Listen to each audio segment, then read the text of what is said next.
It was a beautiful, blindingly sunny day in London last year. The day where the city feels invincible, and the crowd at the train station are just a blur of tourists and commuters all rushing towards their lives. I was standing on the platform with my co-conspirator, Anna Kwok. We were laughing at something small, enjoying a rare moment of normalcy. Then she looked at her phone.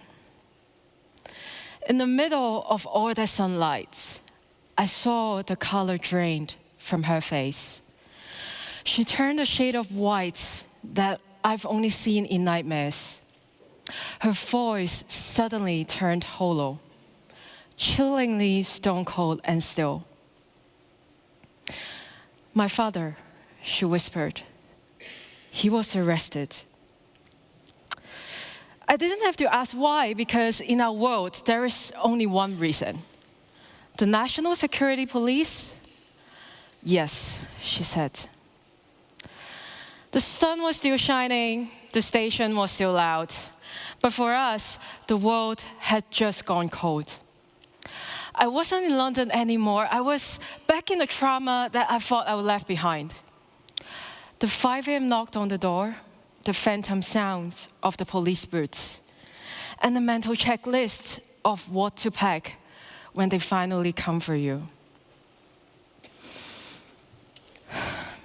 I'm Carmen Lau, and I'm worth $1 million.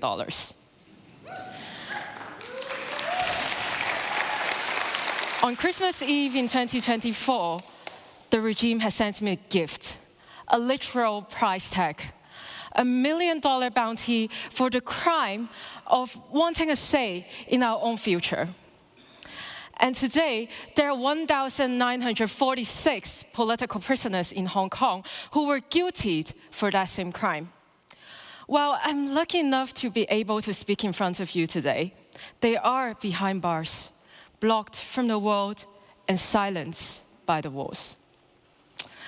12 years ago, I wasn't a $1 million target. I was just a university student, excited and curious about the life ahead of me. But that enthusiasm quickly turned into frustration during the 79 days of the umbrella movement.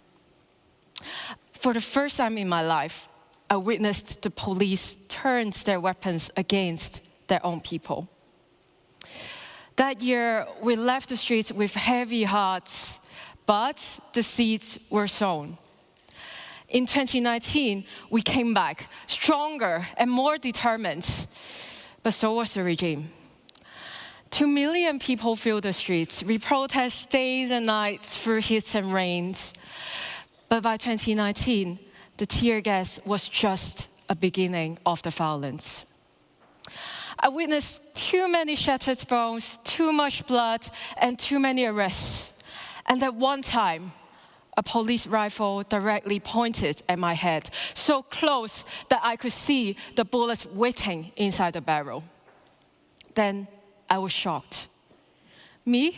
Struck by rubber bullets? I wasn't even on the front line against the gas and the guns. But in the eyes of a police state, there is no safe distance. If you are not with them, you are a target. And then we realized a movement that big couldn't live on just one battlefield. If we were going to reach a peak of freedom, we had to climb from every side. Therefore, we decided to open a new front. I didn't run for office because the streets were useless. I ran because I wanted to demand an end to the culture of impunity. I wanted to carry our 5 demands directly to the halls of power. And the result was a landslide that shook the regime to its core. We won 388 out of 452 seats. And I was one of them. At the age of 24, I did not become a politician, but a representative of a thunderous democratic mandate. But of course, a dictator wouldn't want to be held accountable. After the national security law arrived, my seat in the office became a bullseye. I went from debating policy to packing my life into a single suitcase. I fled because my home has turned against me. And people say that I'm safe now because I live in a democracy. But transnational repression doesn't need to cross a physical border to hurt you. It travels through the cables, it arrives in your pockets, and it arrives in your neighbor's mailbox. They took the war to the doorsteps of my own streets. My neighbors received letters with AI-generated images. They saw my face twisted into naked body and sexual acts that I never consent to. If a dictator can't catch you, they try to make you unworthy or radioactive to your own community. And for a woman in politics, it is a specific and gendered kind of psychological warfare. It is a violation of your identity that no ocean could protect you from. And it is designed to make you feel ashamed and naked in front of the very people you serve. And most importantly, they want to ensure that even in the UK, I never truly feel home. And that is true. I feel it every day. I feel the pressure, I feel the pursuit, and I feel the eyes on me. But I want to be very clear to my friends and colleagues here today. As a target of a foreign state, I'm not here seeking sympathy. We hear, "I'm sorry for what you've been through" far too often. While kindly meant, these words can't stop a bounty. And it definitely don't stop the violence against us and our family back home. We don't need pity. We need your action, as our survival is tied to your comfort. When you vote, remember there are millions of us whose voting rights were stripped away, and our representatives are either in jail or in exile. When you visit the infamous Victoria Harbour in Hong Kong or the Potala Palace in Tibet, remember people who call these places home are barred from entering it forever.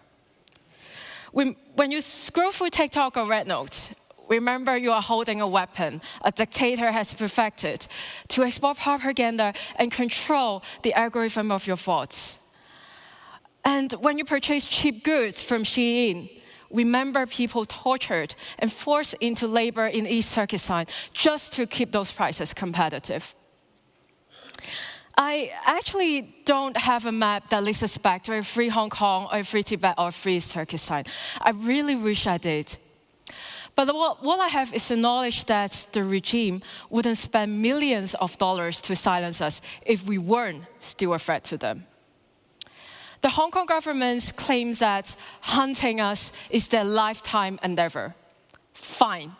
Then fighting for freedom will be ours.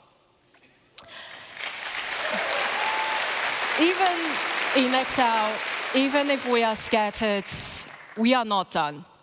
We shall carry on the fight, whether it's a place that we currently call home or until home is a place that welcomes us all back. So beyond the bounty, I still see hope. Thank you.